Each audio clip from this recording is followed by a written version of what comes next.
One of my favorite things about Adobe Photoshop CS6 is that it now has video editing features built in.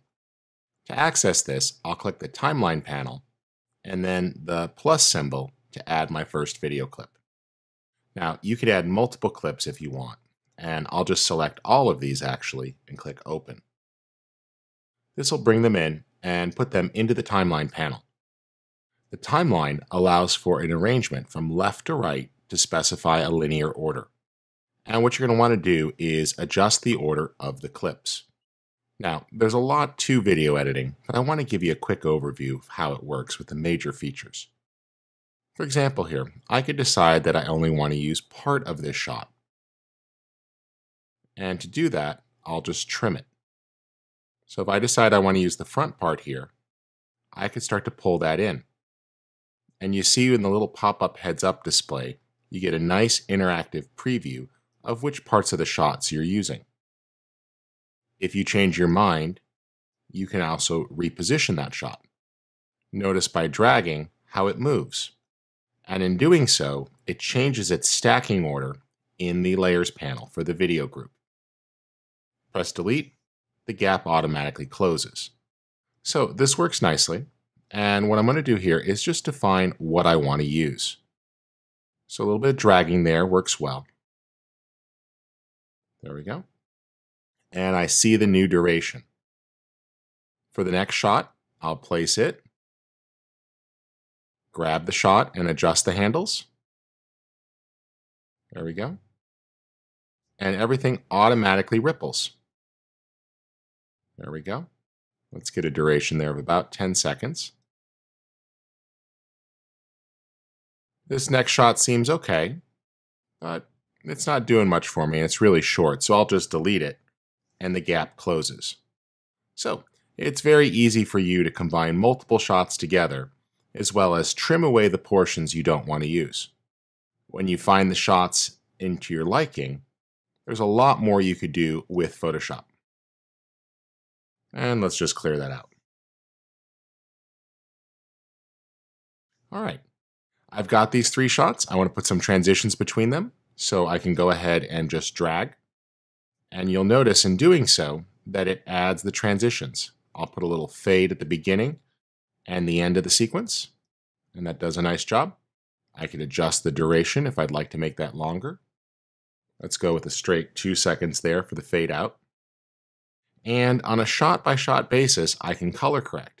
So with the clip selected, I could take advantage of any of my adjustments that I would normally use, such as a curves adjustment here to lift up the shadowy regions a bit and pull down the highlights. I can also do a vibrance adjustment here to really bring out the sky, and I like how that's going. Let's select curves, switch it there, and I'll just redo the auto. Looks pretty good. Lift up the midtones a little, pull down the highlights. Looks good. Select my next shot and drag the playhead down. Add a curves adjustment and take advantage of the options there. There we go. Lift up the shadows a bit. And I really like the use of vibrance on a video clip because it brings out the color nicely. Remember, you can also take advantage of blending modes. So for example, if you wanted to add a gritty black and white look, you could then blend that into a mode like overlay or soft light to get a harder film look. Or go ahead and blend it really dark with multiply. So you see lots of choices as you start to mix things together. Change your mind, just throw it away. And that's the essentials of video editing. You could, of course, obviously work on the story itself as you try to put all the pieces together, and this takes a bit of practice. At the bottom here as well, you can click to add a custom soundtrack. In fact, you can have multiple audio tracks. If you'd like to add text, I typically recommend making a new layer above this, and I'll just go ahead and click.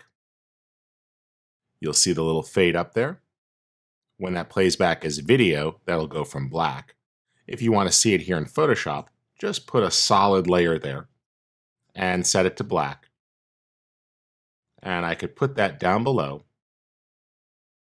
and just make it the duration of my composition. There we go. There's the fade. On this new layer here, just drag that out of the video group, put it at the top. I can click to add any text.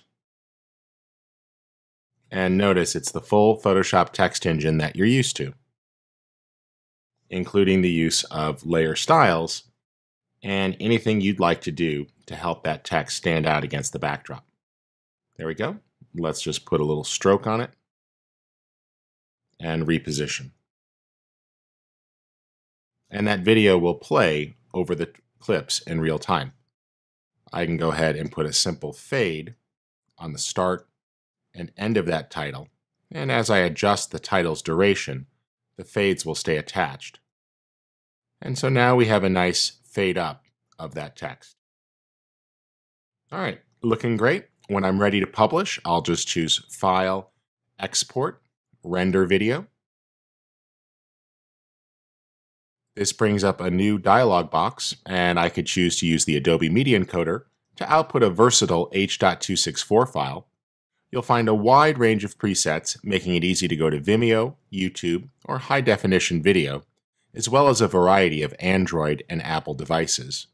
Or if you're looking for professional output, you can go ahead to a DPX image sequence, which lacks sound, and that'll allow you to exchange with professional video applications, or to a high-quality QuickTime movie using one of the codecs like JPEG 2000 or uncompressed for archiving. That looks great. I recommend you go ahead and put that out, and remember, you can always set the range for what you want to back up. The video editing features in Photoshop are very versatile, and the easiest answer as to why edit video in Photoshop is because you can. If you're doing a really complex project, be sure to look at some of the more robust solutions that Adobe offers for video editing, such as Adobe Premiere Pro. But for many multimedia artists and photographers, Photoshop is a perfect tool set that allows them to combine the important aspects of editing with the color correction tools they're already used to.